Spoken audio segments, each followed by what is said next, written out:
तेरे ये कहुच्छी जो मैंने भगवान भक्त नुहति जो मैंने भगवान भक्त नुहति से श्राद्ध अर्पण बा श्राद्ध दिवस रे पिंड जो अर्पण कराए ताकू पितृ लोक मैंने ग्रहण करते यहाँ कहीं हुए जीव सब पाप कार्य रोक थाए आम जाने ना आम कौन करुचे जदि आम साधुसंग करते घरे कम से कम जी आमर गीता भागवत रही से सब ग्रंथ जो अध्ययन करते ताहले आम सब जिन जापारते जेहेतु आम साधुसंग तो दूर कथा आम जहाँ जहाँकि आमर सनातन धर्मर ग्रंथ श्रीमद भगवत गीता भी आम पाठ करूनी भागवत कथा तो दूर था तेरे ये भक्त मान पाखर जदि पिंड पानी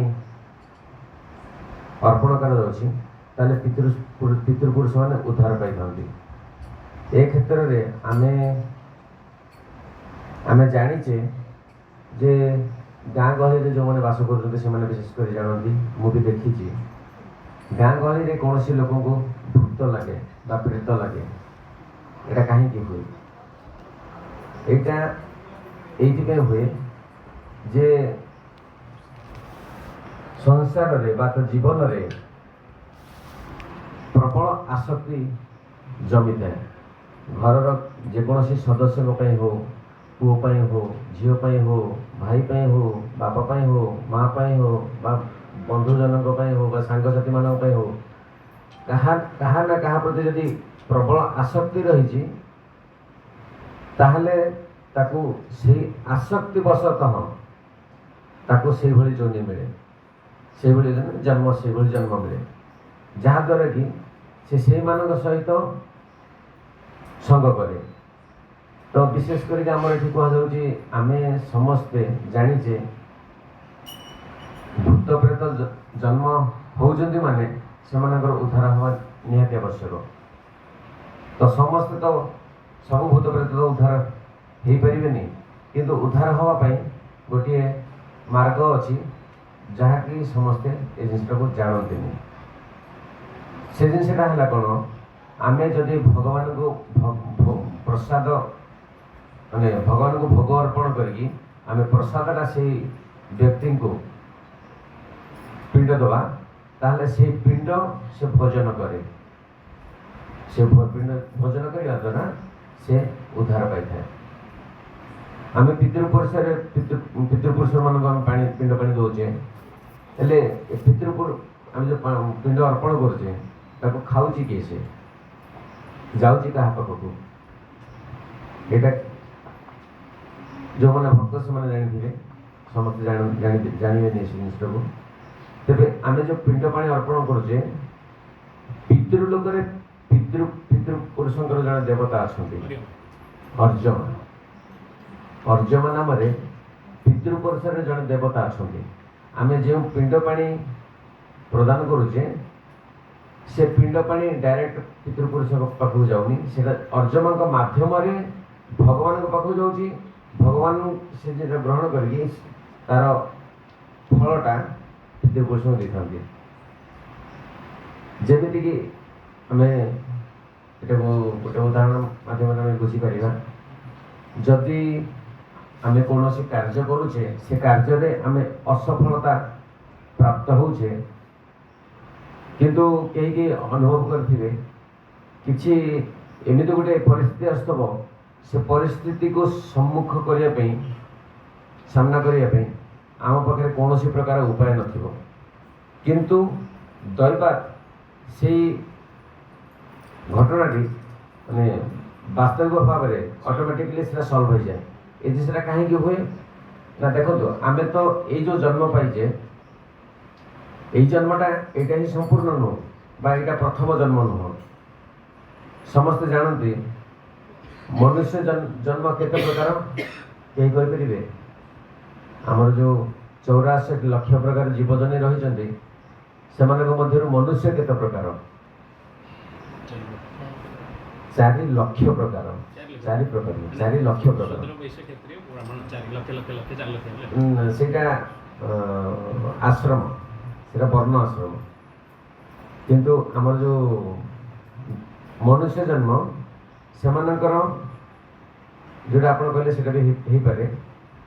ଭିନ୍ନ ଭିନ୍ନ ଚେତନା, ଭିନ୍ନ ଭିନ୍ନ ଖାଦ୍ୟପେୟ, ଭିନ୍ନ ଭିନ୍ନ ପରିବେଶକୁ ନେଇକି ପ୍ରକାର ଭେଦ ହୋଇଥାଏ। ଯେମିତି ଦେଖନ୍ତୁ ଆମେ ବର୍ତ୍ତମାନ ଏଠି ଅଛେ, ଭୁବନେଶ୍ୱରରେ ଅଛେ, ଆମର ଖାଦ୍ୟ କ'ଣ? କିନ୍ତୁ ଆପଣ ଜଙ୍ଗଲକୁ ପଳେଇ ଯାଆନ୍ତୁ, ଜଙ୍ଗଲରେ ସେମାନଙ୍କର ଖାଦ୍ୟ କ'ଣ? ବିଦେଶ ପଳେଇ ଯାଆନ୍ତୁ, ବିଦେଶରେ ସେମାନଙ୍କର ଖାଦ୍ୟ କ'ଣ? ଖାଲି ଖାଦ୍ୟ ତ ନୁହଁ, ଚେତନା ମଧ୍ୟ ପରିବର୍ତ୍ତନ ହେଉଛି। ଆମର ଚେତନା ଗୋଟେ ପ୍ରକାର, ଆପଣଙ୍କର ଗୋଟେ ଚେତନା ଗୋଟେ ପ୍ରକାର, ଭାଇଙ୍କର ଗୋଟେ ଚେତନା ଗୋଟେ ପ୍ରକାର। ଭିନ୍ନ ଭିନ୍ନ ଚେତନା, ଭିନ୍ନ ଭିନ୍ନ ଖାଦ୍ୟପେୟ, ଭିନ୍ନ ଭିନ୍ନ ପରିବେଶକୁ ନେଇକି ପ୍ରକାର ଭେଦ। ତ ଏଇ ଯେଉଁ 4 ଲକ୍ଷ ପ୍ରକାର ଜୀବଜନି ରହିଛନ୍ତି, 4 ଲକ୍ଷ ପ୍ରକାର ଜୀବଜନି ମଧ୍ୟରୁ ଆମେ ବର୍ତ୍ତମାନ କେତେ କେଉଁ ସ୍ତରରେ ଅଛେ, ବା କେତେ ଲକ୍ଷ ବା କେତେ ହଜାର ବା କେତେ ଶହ ଯଦି ଗଣନା କରାଯାଏ ଆମେ କେତେ ନମ୍ବରରେ ଥିବା? 84 ଲକ୍ଷ ପ୍ରକାର ଅଛି। 84 ଲକ୍ଷ ତମରେ ଥିବ ଆଉ ଲାଷ୍ଟ। ହଁ 4 ଯେଉଁ ଲକ୍ଷ ଆମର ରହିଛି, 4 ଲକ୍ଷ ପୂର୍ବରୁ ଆମେ 4 ଲକ୍ଷ ତମର ବି ଥିବା ବୋଲି କିଛି ଗୋଟେ ଗ୍ୟାରେଣ୍ଟି ନାହିଁ। ହୁଏତ ୟାଠୁ ଆହୁରି ଭଲ ଜନ୍ମ ରହୁଛି, ନିଶ୍ଚିତ ଭଲ ଜନ୍ମ ରହୁଛି। ଦେଖନ୍ତୁ ଯେଉଁମାନେ ଭଗବାନଙ୍କର ଭକ୍ତ, ଯେଉଁମାନେ ଶୁଦ୍ଧ ଭକ୍ତ, ଯେମିତି ଆମର ପ୍ରଭୁପାଦଙ୍କର ଉଦାହରଣ ଦିଆଯାଏ, ପ୍ରଭୁପାଦଙ୍କର ଭଳି ସ୍ତରର ଯେଉଁ ଲୋକମାନେ, ସେମାନଙ୍କୁ 4 ଲକ୍ଷ ଯେଉଁ 4 ଲକ୍ଷ ପ୍ରକାର ଯେଉଁ 4 ଲକ୍ଷ ନମ୍ବର ରହିଛି, ସେମାନେ ରହୁଛନ୍ତି ଟପ୍ ମୋଷ୍ଟ ଲେଭେଲରେ। ତା ତଳକୁ ଆମେ ଆଶ୍ରମବାସ କଲେ ବି, ସାଧୁ ବେଶ ଧାରଣ କରୁଥିଲେ ବି, ଭଗବାନ ପ୍ରଚାର କରୁଥିଲେ ବି, ଭଗବାନଙ୍କର ପ୍ରସାଦ ଖାଉଥିଲେ ବି, ଭଗବାନଙ୍କ ସେବା କରୁଥିଲେ ବି, ଆମେ ତାଙ୍କ ସ୍ତରକୁ ବର୍ତ୍ତମାନ ଯାଇନୁ। ଆମଠୁ ଆହୁରି ନିଚ ସ୍ତରରେ ବି ଲୋକ ଅଛନ୍ତି। ତ କିଏ କେତେ ଜନ୍ମ ବିତେଇଛି ଏଇଟା କେହି କହିପାରିବେ? କେହି କହିପାରିବେନି। ତ ଏଇ ଯେଉଁ ପିଣ୍ଡ ପାଣି ଅର୍ପଣ କରାଯାଉଛି, ଆମେ ଯେମିତି ପୂର୍ବରୁ କହୁଥିଲି, କୌଣସି ସମସ୍ୟାରେ ଆମେ ଯଦି ସମ୍ମୁଖୀନ ହେଇଛେ, ସେ ସମ୍ମୁଖୀନ ହେଇଥିବା ଅବସ୍ଥାରେ ଆମେ ତାର ସମାଧାନ ପାଇପାରୁନେ, କିନ୍ତୁ ଅଟୋମେଟିକଲି କୌଣସି ସମୟରେ ସେ ଜିନିଷର ସମାଧାନ ହେଇଯାଉଛି। ତାର କାରଣ ହେଉଛି ଆମେ ଯଦି ବର୍ତ୍ତମାନ ଅଛେ, ଆମେ ପୂର୍ବରୁ ବି ଆମେ ବହୁତ ମଣିଷ ଜନ୍ମ ପାଇଛେ। ତ ଆମେ ଯେମିତି ଆମ ପିତାକୁ ବା ଜେଜେବାପାଙ୍କୁ ବା ଜେଜେମାଙ୍କୁ ବା କ'ଣ ଜେଜେବାପାଙ୍କର ବାପାଙ୍କୁ ଏଇଭଳି ପ୍ରକୃତକୁ ସେଇଭଳି ଆମେ ପିଣ୍ଡ ଅର୍ପଣ କରୁଛେ, ତ ସେମାନେ କ'ଣ ପାଉଛନ୍ତି? ସେମାନେ ପାଉନାହାନ୍ତି। ଅର୍ଜମା ପିତୃପୁରୁଷଙ୍କର ଦେବତା ସେମାନେ ପାଉଛନ୍ତି, ସେ ଭଗବାନଙ୍କୁ ଅର୍ପଣ କରୁଛନ୍ତି। ସେ ଭଗବାନଙ୍କୁ ଅର୍ପଣ କଲା ପରେ ସେଇ ଯେଉଁ ଫଳଟା ଆମ ମନ ପାଖକୁ ଆସୁଛି। ତ ଆମେ ତ ଜାଣିନେ ନା ଆମେ ପୂର୍ବରୁ କେତେ ଜନ୍ମ ବିତେଇଛେ, ଆମେ ଜାଣିନେ। ତେଣୁକରି ଆମେ ଯେଉଁ ସମସ୍ୟାର ସମ୍ମୁଖୀନ ହେଉଥିବା, ସେଇ ସମୟରେ ଯେମିତି ସମସ୍ୟାର ସମାଧାନରେ ଆମେ ସମାଧାନ ହେଇଯାଉଛି, ତ ଏହାର କାରଣ ପଛରେ ଆମର ଏଇ ପିତୃପୁରୁଷ ପିଣ୍ଡ ଅର୍ପଣ କଥା ଆସୁଛି। ଯଦି କୌଣସି ସମସ୍ୟାର ଆମେ ସମ୍ମୁଖୀନ ହେଇକି ସମାଧାନ ପାଇଯାଉଛେ, ତାହେଲେ ଏଠି ଆମକୁ ବୁଝିବାକୁ ପଡ଼ିବ, ପୂର୍ବ ଜନ୍ମରେ ଆମର କେହି ଜଣେ ଆମକୁ ମାନେ ତାର ସ୍ୱୀକୃତି ଦାନ କରୁଛି। ସ୍ୱୀକୃତି ଦାନ କରିବା ମାନେ ଯେମିତି ବର୍ତ୍ତମାନ ଆପଣମାନଙ୍କ ପାଖେ ମାନେ ଏଠି ନାମ କୀର୍ତ୍ତନ କଲେ, ଭଗବାନଙ୍କର କଥା କୀର୍ତ୍ତନ ହେଉଛି, ଭଗବାନ ପ୍ରସାଦ ଅର୍ପଣ କରାଯିବ, ଏଇ ଜିନିଷଟା ହେଉଛି ସ୍ୱୀକୃତି ବା ପୁଣ୍ୟ। ଏଇ ଜିନିଷଟା ଯଦି ଅର୍ପଣ କରାଯାଉଛି, ତାହେଲେ ଏଇ କ'ଣ କାର୍ଯ୍ୟକ୍ରମ ମାଧ୍ୟମରେ ଏଇ ଯେଉଁ ପୁଣ୍ୟ କିଛି ସ୍ୱୀକୃତି ମିଳିଲା, ସେଇ ସ୍ୱୀକୃତିଟା ଯାଇକି ସେମାନଙ୍କ ପାଖରେ ପହଞ୍ଚୁଛି। ପହଞ୍ଚିବା ଦ୍ୱାରା ସେମାନେ ସେଇ ସମୟରେ ସେଇ ସମସ୍ୟାରୁ ସମାଧାନ ପାଉଛନ୍ତି। ଖାଲି ସମସ୍ୟା ସମାଧାନ ନୁହଁ, କେହି ମଧ୍ୟ କାହାର ଦେହ ଖରାପ ହୋଇଥାଏ, କାହାର ମାନେ ବିରାଟ ବିପଦରୁ ବି ସେମାନେ ରକ୍ଷା ପାଇଯାଆନ୍ତି। ତ ସେଥିପାଇଁ ଏଠି କୁହାଗଲା, ଯେଉଁମାନେ ଭକ୍ତ, ଯେଉଁମାନେ ଭଗବାନଙ୍କର ଭକ୍ତ, ଜଗନ୍ନାଥଙ୍କର ଭକ୍ତ, କୃଷ୍ଣଙ୍କର ଭକ୍ତ, ରାମଙ୍କର ଭକ୍ତ, ବିଷ୍ଣୁଙ୍କର ଭକ୍ତ, ସେମାନେ ହିଁ ପିଣ୍ଡଦାନ କଲେ ପିତୃପୁରୁଷ ପ୍ରାପ୍ତ ହେବେ। ଯେଉଁମାନେ ଭଗବାନଙ୍କର ଭକ୍ତ ନୁହନ୍ତି, ଏଇଟା ଭଗବତ ଗୀତା କହୁଛନ୍ତି, ଆମେ କହୁନୁ।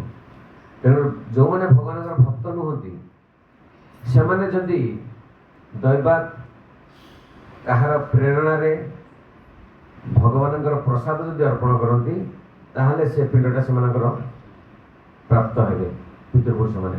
ଯଦି ସେମାନେ ଭଗବାନଙ୍କର ପ୍ରସାଦ ବ୍ୟତୀତ ଆଉ ଯାହା ଘରେ ଆମେ କରିକି ଅର୍ପଣ କରୁଛେ ସେଟା ସେମାନେ ପ୍ରାପ୍ତ ହେବେନି। ୟା ପଛରେ ଆହୁରି ବି ଗୋଟେ କାରଣ ଅଛି। ପ୍ରାପ୍ତ ନ ହେବାର କାରଣ ପିତୃପୁରୁଷମାନେ ଅପେକ୍ଷା କରିଥାନ୍ତି ଯେ ଆମ ବଂଶରେ କେହି ଜଣେ ଭଗବାନଙ୍କର ଭକ୍ତ ହୁଅନ୍ତୁ।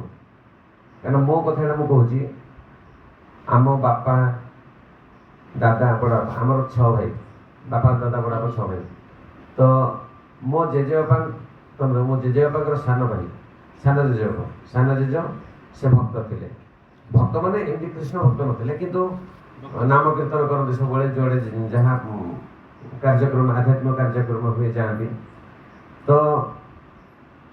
ସେ ଜିନିଷଟାକୁ ଆମର ବାପାମାନଙ୍କର ଆମର ଯେଉଁ 6 ଭାଇ ସେମାନଙ୍କ ମଧ୍ୟରୁ ସବୁଠୁ ବଡ଼ ବାପା ଯିଏ, ତାଙ୍କ ନାଁ ଥିଲା ଅନନ୍ତ। ଆମ ବାପା ଯେଉଁ 6 ଭାଇ ଥିଲେ ସେମାନଙ୍କର ନାମ ବି ସବୁ ଭଗବାନଙ୍କର ନାଁ ଥିଲା। ତ ସବୁଠୁ ବଡ଼ ବାପା ଯିଏ ଥିଲେ ତାଙ୍କ ନାଁ ହେଉଛି ଅନନ୍ତ। ମୁଁ ଥରେ ମାନେ ଇସ୍କନ ମନ୍ଦିରକୁ ଆସିଥାଏ ଦର୍ଶନ କରିବା ପାଇଁ, ଆମ ଘର ତ ଏଠି ଭୁବନେଶ୍ୱରରେ। ତ ସେଦିନ ମୁଁ ଘରକୁ ଫେରିବା ବହୁତ ବିଳମ୍ବ ହେଇଛି, କାରଣ ମୁଁ ଆସିଲେ ସନ୍ଧ୍ୟା ଆରତି ଦର୍ଶନ କରେ। ସନ୍ଧ୍ୟା ଆରତି ଦର୍ଶନ କଲା ପରେ ଭଗବତ ଗୀତା କ୍ଲାସ୍ ହୁଏ, ଗୀତା ପ୍ରବଚନ ହୁଏ। ଗୀତା ପ୍ରବଚନ ସାରିକି ମୁଁ ଯାଏ। ସେଦିନ ଗୀତା ପ୍ରବଚନ ପରେ ପ୍ରସାଦ ପାଇବା ପାଇଁ ମୋର ଟିକେ ଲେଟ୍ ହେଇଗଲା।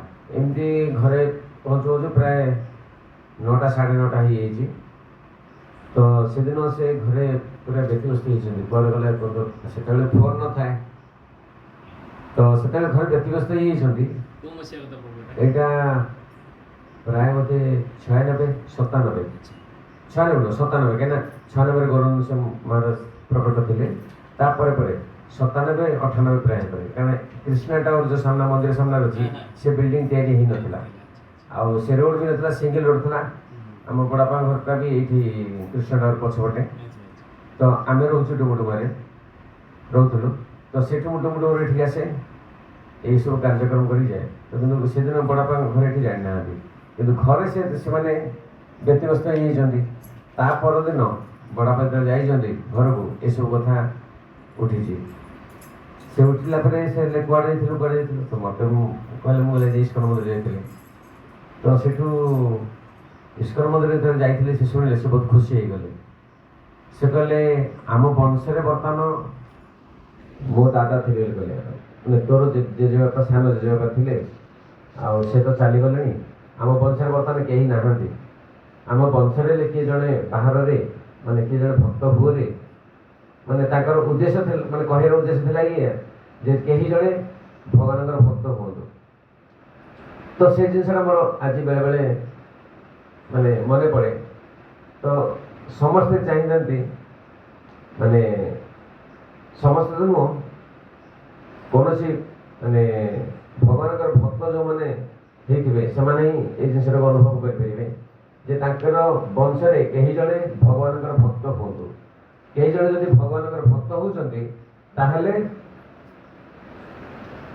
ସେମାନଙ୍କର ସେ ଭକ୍ତଙ୍କର ସ୍ୱୀକୃତି ମାଧ୍ୟମରେ ତାଙ୍କର ପିତୃପୁରୁଷ ଉଦ୍ଧାର ହେଇଯିବେ। ଯେମିତିକି ଆମର ପ୍ରହ୍ଲାଦ ଚରିତ୍ରରେ କୁହାଯାଇଛି 21 ପିଢ଼ିକୁ ଉଦ୍ଧାର କରିଥିଲେ। ପୂର୍ବର 7 ପିଢ଼ି, ପରର 7 ପିଢ଼ି, ତା ସହିତ ମାଙ୍କର 7 ପିଢ଼ି, ମାନେ ମାଙ୍କ ପିତୃପୁରୁଷଙ୍କୁ।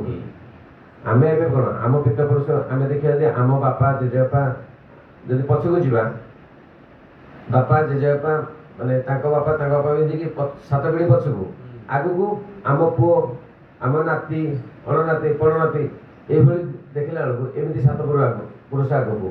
କିନ୍ତୁ ମା ରହିଲେ ନା, ମାଙ୍କର ତ ସେମିତି କିଛି ଧରାଯିବନି। କିନ୍ତୁ ପ୍ରହ୍ଲାଦ ମହାରାଜଙ୍କର କ୍ଷେତ୍ରରେ ସେଠି କୁହାଯାଇଛି 21 ପୁରୁଷ, ଅର୍ଥାତ୍ ଆମ ବାପା ଜେଜେବାପା ତାଙ୍କ ବାପା ସେମିତି 7, ଏମିତି ଆଗକୁ ପୁଅ, ତା ପୁଅ ହେଲା ନାତି, ଅଣନାତି, ପଣନାତି, ଏମିତି 7 ହେଲେ 14, ଆଉ 7 ମାଙ୍କର 7 ପୁରୁଷ।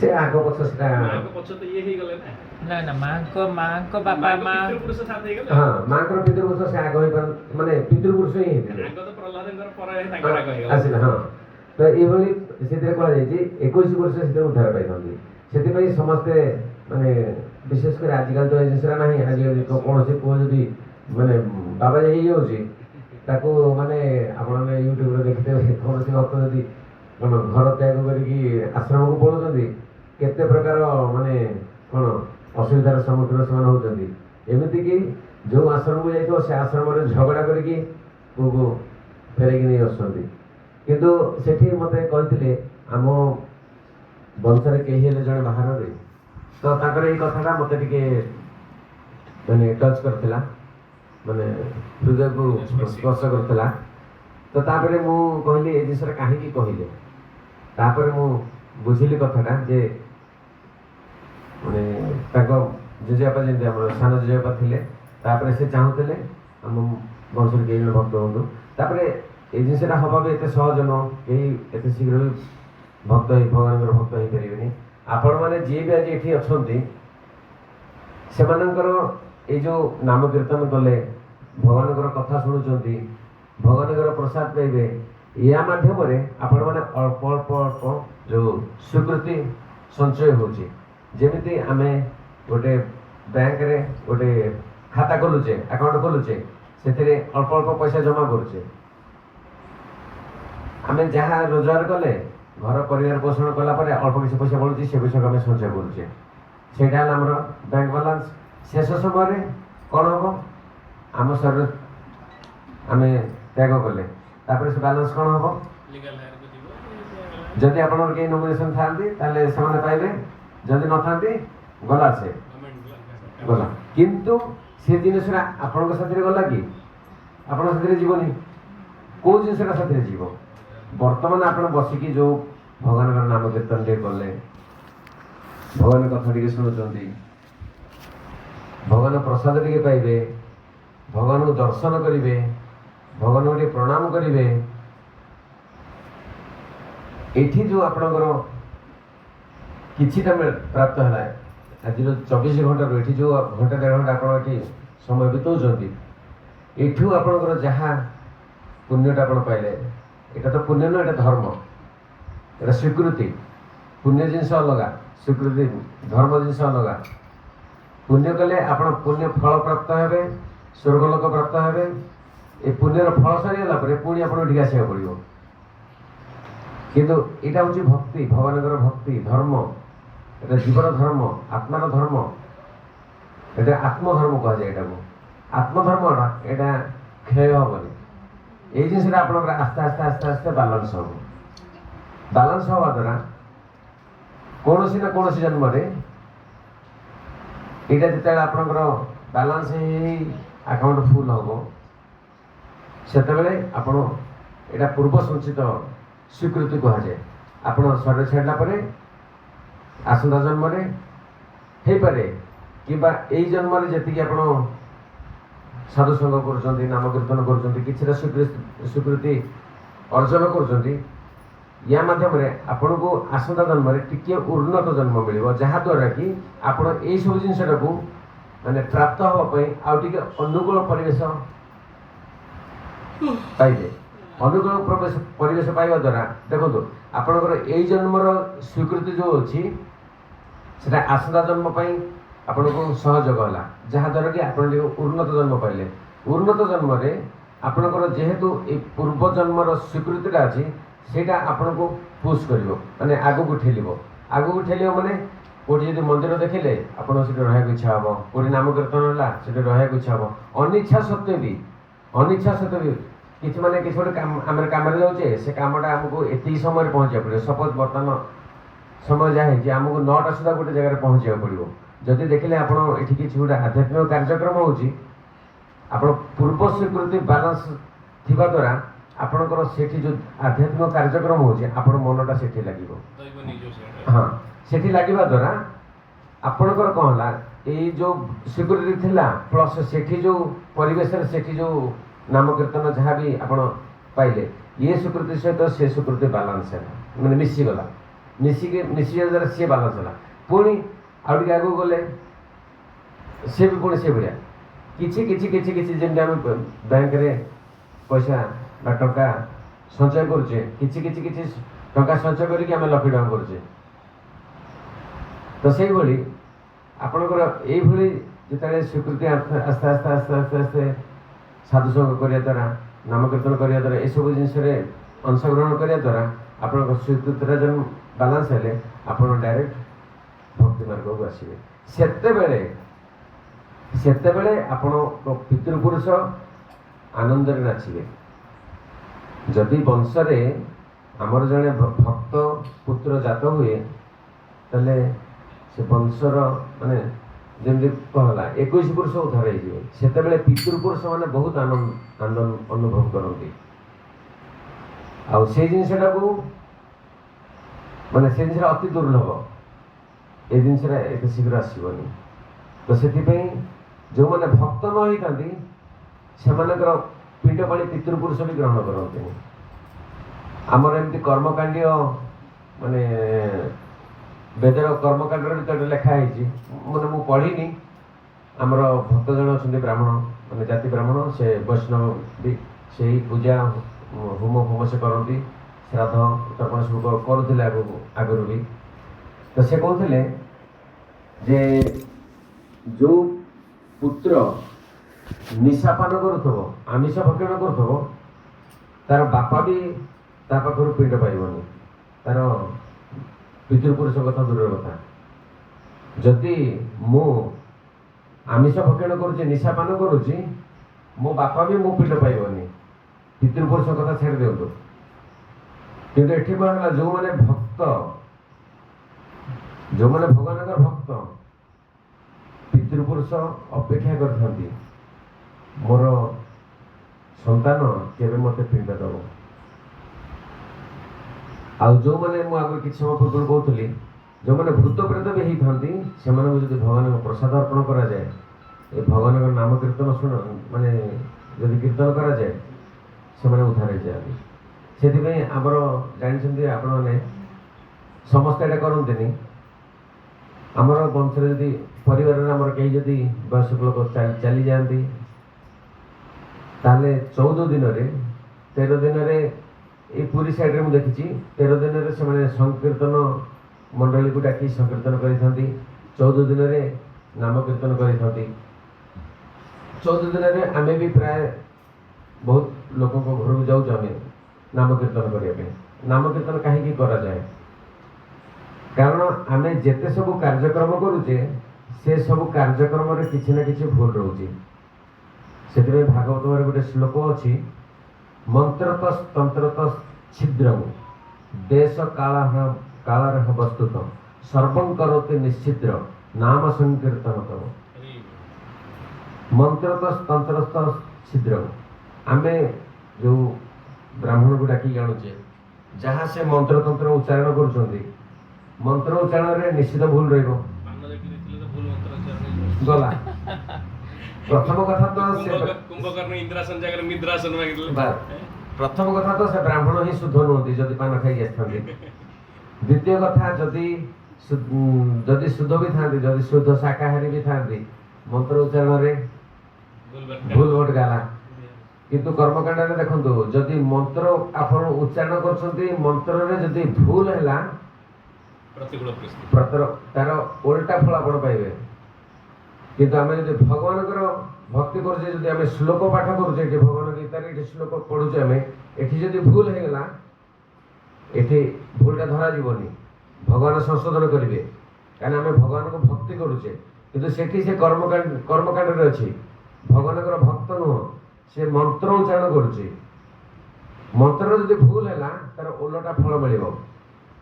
ସେଥିପାଇଁ ମନ୍ତ୍ରତଃ ତନ୍ତ୍ରତଃ ଛିଦ୍ରଂ, ମାନେ ମନ୍ତ୍ର ତନ୍ତ୍ର ଉଚ୍ଚାରଣରେ ଯେଉଁ ଭୁଲ ଭଟକା ଥାଏ, ଦେଶ ମାନେ ଯେଉଁ ଜାଗାରେ ହେଉଥିବ, କାଳ ମାନେ ଯେଉଁ ସମୟରେ ହେଉଥିବ, ବସ୍ତୁ ଦେଶ କାଳର ବସ୍ତୁତ, ଯେଉଁ ବସ୍ତୁ ଆପଣ ଅର୍ପଣ କରୁଛନ୍ତି। ଆଜିକାଲି ଆପଣ ଗୋଟେ ଯଜ୍ଞ କରିବେ, ହୋମ କରିବେ, ଶୁଦ୍ଧ ଘିଅ ମିଳିବ ଆପଣଙ୍କୁ? ଆପଣ ଶୁଦ୍ଧ ଘିଅ ପାଇବାଟେ ମାନେ ଖାଇବା ପାଇଁ ଟିକେ ପାଉନାହାନ୍ତି।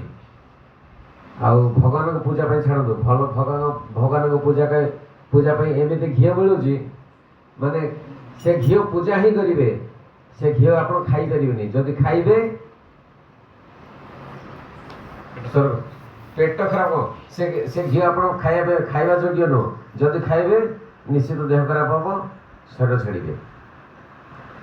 ସେଥିପାଇଁ କହିଲା ମନ୍ତ୍ର ତନ୍ତ୍ର ଦେଶ କାଳ ବସ୍ତୁ, ମନ୍ତ୍ର ତନ୍ତ୍ର ଛିଦ୍ର ଦେଶ କାଳର ବସ୍ତୁ ସର୍ବଂ କରନ୍ତି ନିଶ୍ଚିଦ୍ର। ଏ ସବୁ କିଛିକୁ ଶୁଦ୍ଧ କରିବ କ'ଣ? ନାମ ସଂକୀର୍ତ୍ତନ ଦେବ। ନାମ ସଂକୀର୍ତ୍ତନ କ'ଣ? ହରେ କୃଷ୍ଣ କୃଷ୍ଣ କୃଷ୍ଣ ହରେ ହରେ, ହରେ ରାମ ରାମ ରାମ ହରେ ହରେ। ଏହି ନାମ କୀର୍ତ୍ତନ ଆପଣଙ୍କର ଯେତେ ଯାହା ଶୁଦ୍ଧ ଅଶୁଦ୍ଧ ଭୁଲ ଭଟକା ସବୁ ରହିଥାଏ, ନାମ କୀର୍ତ୍ତନ ସବୁ ଜିନିଷକୁ ପୂର୍ଣ୍ଣ କରେ। ସବୁ ଜିନିଷର ଯେଉଁ ଅପୂର୍ଣ୍ଣତାଟା ନାମ ସଂକୀର୍ତ୍ତନ ମାଧ୍ୟମରେ ପୂର୍ଣ୍ଣ ହୁଏ। ସେଥିପାଇଁ ସବୁ ଜାଗାରେ ନାମ କୀର୍ତ୍ତନ ହେଉଛି। ତ ଆଜିର ଏଇ ଯେଉଁ କାର୍ଯ୍ୟକ୍ରମ ସହଜେ ପ୍ରଭୁ ତ ଆମର ଭକ୍ତି ମାର୍ଗକୁ ଆସିଲେଣି। ତ ଆମେ ଆଶା କରୁଛୁ ଆମର ସୌଭାଗ୍ୟ ପ୍ରଭୁ ସେ ତାଙ୍କର ଆଜି ରାସ୍ତାରେ ଆସିଲା ବେଳେ ଶୁଣୁଥିଲୁ, ସେ ବି ଏବେ ବି ପ୍ରଚାର କ୍ଷେତ୍ରରେ ବି ବହୁତ ଆଗେଇ ଯାଇଛନ୍ତି। ଯାହାକି ପ୍ରଚାର ପ୍ରଭୁପାଦ ଆମର କହିଛନ୍ତି ଭଗବାନଙ୍କର ଭକ୍ତ ହବ ମାନେ ପ୍ରଚାର କରିବା ଦରକାର। ଭାରତ ଭୂମିতে ମନୁଷ୍ୟ ଜନ୍ମ হইল যার, ଜନ୍ମ ସାର୍ଥକ କରିକର ପର ଉପକାର। ପର ଉପକାରଟା କ'ଣ? ଆମେ ଜଣେ ଗୋଟେ ଭିକାରୀ ଆସୁଛି, ତାକୁ କିଛି ଖାଇବାକୁ ଦେଇଦେବା, କିଛି ଟଙ୍କା ପଇସା ଦେଇଦେବା, କିଛି ବସ୍ତ୍ର ଦେଇଦେବା, ସେଥିରେ ତାର କ'ଣ ଅଭାବ ପୂରଣ ହେଇଯିବ? ତାର ଅଭାବ ପୂରଣ ହବନି। ଆମେ ଟଙ୍କା ପଇସା ଦେଲେ ସେ ତାକୁ ନେଇକି ମାନେ କ'ଣ ଦୁରୁପଯୋଗ କରିବ। ପ୍ରସାଦ ଯଦି ଖାଇବାକୁ ଦେଉଛେ, ଯଦି ପ୍ରସାଦ ଦେଉଛେ ଠିକ୍ ଅଛି, ଯଦି ବସ୍ତ୍ର ଦାନ କରୁଛେ, ଯାହା ବି କରୁଛେ ତାର କିଛି କଲ୍ୟାଣ ହବନି। କିନ୍ତୁ ଏଇ ନାମ ସଂକୀର୍ତ୍ତନ ମାଧ୍ୟମରେ ତାକୁ ଯଦି ଡାକିକି ନାମ କୀର୍ତ୍ତନ ଟିକେ କରିବା ପାଇଁ ଆମେ କହୁଛେ, ଜୟ ଜଗନ୍ନାଥ କୁହ, ଜୟ ଶ୍ରୀକୃଷ୍ଣ କୁହ, ହରେ କୃଷ୍ଣ କୁହ, ଜୟ ଶ୍ରୀରାମ କୁହ, ଯଦି ଏତିକି ନାମ ଆମେ ତାକୁ ଉଚ୍ଚାରଣ କରେଇ ପାରୁଛେ, ତା ଜୀବନର ସାର୍ଥକତା ସେଇଥିରେ ରହିଲା। ତା ଜୀବନ ଧନ୍ୟ ହେବ ସେଇଥିରେ। ତାକୁ ଯେ ସେ ଗରିବ କ'ଣ ଖାଇବାକୁ ପାଉନି, ବସ୍ତ୍ର ପିନ୍ଧିବାକୁ ପାଉନି, ରହିବାକୁ ବାସ ନାହିଁ, ଆପଣ ସେଇଥିରୁ କିଛି କିଛି ଦେଇଦିଅନ୍ତୁ, ସେଥିରେ ସେ ତାର ଉଦ୍ଧାର ହେବନି, ତାର କଲ୍ୟାଣ ହେବନି। ତାର କଲ୍ୟାଣ ହେବ ଏଇ ନାମ ମାଧ୍ୟମରେ, ଭଗବାନଙ୍କର ଭକ୍ତ ହେଲେ। ତ ସେଥିପାଇଁ ପ୍ରଭୁ ବି ଆମର ମାନେ ଜନ୍ମ ଏଇଟା ଆଉ ଗୋଟେ କଥା କହିଛି, ଜନ୍ମ ସାର୍ଥକ କରି, ନିଜ ଜନ୍ମକୁ ଆଗ ସାର୍ଥକ କରିବ, ନିଜେ ଆଗ ଭଗବାନଙ୍କର ଭକ୍ତ ହେବ, ନିଜେ ଆଗ ଭଗବାନଙ୍କର ଭକ୍ତ ହେଇକି ତାପରେ ଅନ୍ୟ ଜଣଙ୍କୁ ଭକ୍ତ କରାଇବ। ତ ପ୍ରଭୁ ତ ଆମର ଅଲରେଡ଼ି କ'ଣ କହିଲା ଭଳିଆ ପ୍ଲାଟଫର୍ମରେ ଅଛନ୍ତି, ନାମ କୀର୍ତ୍ତନ କରୁଛନ୍ତି, ନାମ ଜପ କରୁଛନ୍ତି, ଏକାଦଶୀ କରୁଛନ୍ତି, ଭଗବାନଙ୍କ ପାଖରେ ଭୋଗ ଲଗେଇକି ପ୍ରସାଦ ପାଉଛନ୍ତି। ତ ସେ ଅଲରେଡ଼ି ଅଛନ୍ତି ପ୍ଲାଟଫର୍ମରେ। ତ ସେ ତାଙ୍କର ଯାହା ଆଜି ଦିନର କାର୍ଯ୍ୟକ୍ରମ ନିଶ୍ଚିତ ପିତୃପୁରୁଷ ପ୍ରାପ୍ତ ହେବେ, ଏଥିରେ କୌଣସି ସନ୍ଦେହ ନାହିଁ। ତେବେ ଆମର ସମସ୍ତଙ୍କୁ ଗୋଟିଏ ମାତ୍ର ଅନୁରୋଧ, ଯେଉଁମାନେ ବି ଆମର ଏଇ କାର୍ଯ୍ୟକ୍ରମରେ ଅଂଶଗ୍ରହଣ କରୁଛନ୍ତି, ସେମାନେ ସବୁବେଳେ ଏଇଭଳି କାର୍ଯ୍ୟକ୍ରମ କେଉଁଠି ହେଉଥିବ କ'ଣ ତା ପ୍ରତି ଅନୁସନ୍ଧାନ କରିକି ଏଇଭଳି କାର୍ଯ୍ୟକ୍ରମରେ ସଂଲଗ୍ନ ରୁହନ୍ତୁ, ଯାହାଦ୍ୱାରା କି ଭଗବାନଙ୍କର ଆଶୀର୍ବାଦ ଆମେ ପ୍ରାପ୍ତ ହେବା, ଆମେ ଭକ୍ତି ମାର୍ଗକୁ ଗ୍ରହଣ କରିପାରିବା ଏବଂ ଆମର ଜୀବନ ସାର୍ଥକ କରିପାରିବା। ଯାହାଦ୍ୱାରା କି ଆମେ ଆମ ଜୀବନକୁ ଆମେ ସାର୍ଥକ କରିବା ଦରକାର, ଆମ ଜୀବନକୁ ଆମେ ଧନ୍ୟ କରିବା ଦରକାର। ଆଜିକାଲିର ପରିସ୍ଥିତି ପରିବେଶ ଯାହା ହେଲାଣି, ଆମ ସନ୍ତାନମାନେ ଆମକୁ ଉଦ୍ଧାର କରିବେ କିଛି ଗ୍ୟାରେଣ୍ଟି ନାହିଁ। ସେଥିପାଇଁ ଆମ ଜୀବନକୁ ଆମେ ଉଦ୍ଧାର କରିବା ଦରକାର। ତ ସମସ୍ତଙ୍କୁ ଆମର ଅନୁରୋଧ, ଆପଣମାନେ ଏଇଭଳି କାର୍ଯ୍ୟକ୍ରମକୁ ସବୁବେଳେ ଆସନ୍ତୁ ଏବଂ ଏଭଳି କାର୍ଯ୍ୟକ୍ରମ ଯେଉଁଠି ବି ହେଉଥିବ ସେସବୁ କାର୍ଯ୍ୟକ୍ରମରେ ଅଂଶଗ୍ରହଣ କରନ୍ତୁ ଏବଂ ଭଗବାନ ଶ୍ରୀକୃଷ୍ଣଙ୍କର ପାଦ ପଦ୍ମ ଲାଭ କରନ୍ତୁ। ତ ଆଜି ଏଇ ପିତୃପକ୍ଷଙ୍କର ଶ୍ରାଦ୍ଧ ଦିବସ ଉପଲକ୍ଷେ ମହିଳା ଯେଉଁ ଶ୍ରାଦ୍ଧ ଚାଲିଛି, ଯେଉଁମାନେ ଆସିଛନ୍ତି ସମସ୍ତେ ଆମେ ଆମର ପିତୃପୁରୁଷଙ୍କ ଉଦ୍ଦେଶ୍ୟରେ ସମସ୍ତେ ଥରେ ଦୁଇ ହାତ ଉପରକୁ ଉଠେଇକି ଭଗବାନଙ୍କ ନାମ ଉଚ୍ଚାରଣ କରିବା। ସମସ୍ତେ କୁହନ୍ତୁ ହରେ କୃଷ୍ଣ ହରେ କୃଷ୍ଣ କୃଷ୍ଣ କୃଷ୍ଣ ହରେ ହରେ ହରେ ରାମ ରାମ ରାମ ହରେ ହରେ।